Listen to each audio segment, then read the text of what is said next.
Hello all, I am Dr. Rizvi and this is part 5 of our video on manufacturing process.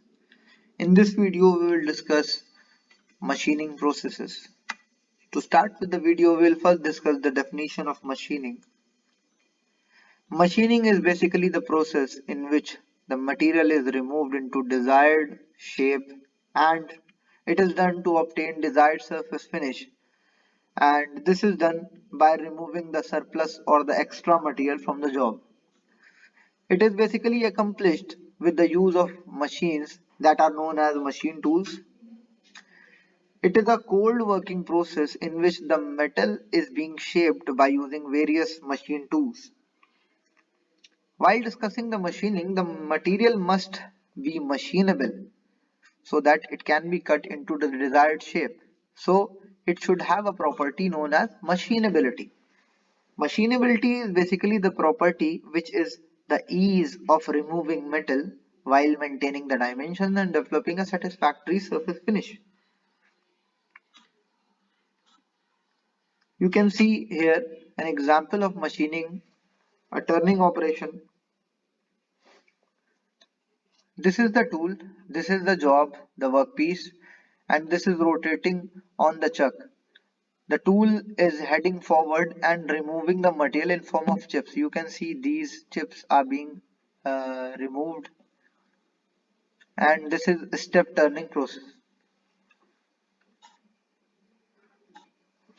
Now we will classify the machining processes, and it is basically classified into three types. The first one is metal cutting, the second one is grinding and finishing, and the third is unconventional machining processes. So these are the basic classification in which the machining process can be categorized. Talking about metal cutting is basically of two types. It can be of single point cutting or it can be multi-point cutting. When we use a tool or a metal or a machine tool having single cutting point, those tools are known as single point cutting tools, and through them the machining is known as single point cutting. And when the metal cutting is done by multi-point cutter, it is known as multi-point cutting. Single point cutting contains these type of operations such as turning, boring, shaping, planing, while multi-point include milling, drilling, tapping, hobbing, and broaching. We'll see the examples in next slide. Here you can see a single point cutting tool, boring. This is the boring tool, and boring is an operation in which the pre-existing hole is enlarged. We increase the size of the pre-existing hole by using this tool. You can see this is the hole and we are inserting this tool inside it and we are increasing the size of this hole. This is single point cutting tool. Another example is shaping. This is also a single point cutting tool. It works on Whitworth quick return mechanism, and the to and fro motion of the tool removes the extra material and cuts the workpiece into the desired shape. The example of multi-point cutting tools are milling. You can see a single tool is having multiple cutting tools. These are the inserts, and it is rotating and cutting the material. This is an example of multi-point cutting tool. Another example is drilling. This is a very common example. This is the drilling bit which is used to create hole in the material. So these are the two examples of multi-point cutting tool. Each lip acts as a cutting tool. Now we move on to the grinding and finishing operation. They are of two types, grinding and finishing. Grinding, basically we can perform grinding as surface grinding, cylindrical grinding, and centerless grinding.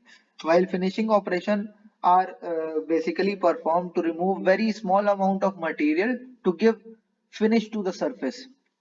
Both are finishing operations, but grinding removes extra material and finishing remove very low amount of material, and this provide better and best surface finish. You can see example of grinding here. this is the grinding wheel, and this is used to remove very small amount of material and shape the material after initial primary metal cutting operation. This is an example of honing. This is a finishing process. This is the honing wheel that is inserted in the cylinder, and we remove the extra material inside the cylinder from this. This will rotate inside the cylinder, engine cylinder, and it will finish the surface of the cylinder. The next is unconventional machining. These processes include ultrasonic machining, electro-discharge machining, electrochemical machining, and laser beam machining. These are the advanced machining processes, and they are called unconventional or non-traditional machining processes. You can see here electro-discharge machining. In electro-discharge machining, the metal is cut through the sparks. The electrode will produce spark, and it will remove the material from the workpiece through these sparks. That's why it is known as unconventional machining process. There is no cutting tool used, and the material is removed through the sparks striking the surface of the workpiece. Another example is laser beam machining. In this, laser is used to cut the material. You can see here, this is the nozzle through which the laser is coming out, and this is cutting the material. Here the slot is being cut through the help of laser. Now we will discuss the factor that influence for selecting the suitable process. While selecting the suitable process, we first consider the cost. The cost consideration is the basic method and the first step while selecting the suitable process for cutting any metal. Next is the material of workpiece. Which type of material you are going to machine or cut, you have to select the process accordingly. The third is shape of the workpiece. Next is the amount of accuracy you need, the surface finish requirement, and the amount of production. You are doing mass production, or you are doing batch production, or you are doing job production. It will depend accordingly. So these are the factors that are used to select the suitable process. Subscribe our channel on YouTube, Dr. Rizvi channel. Thank you.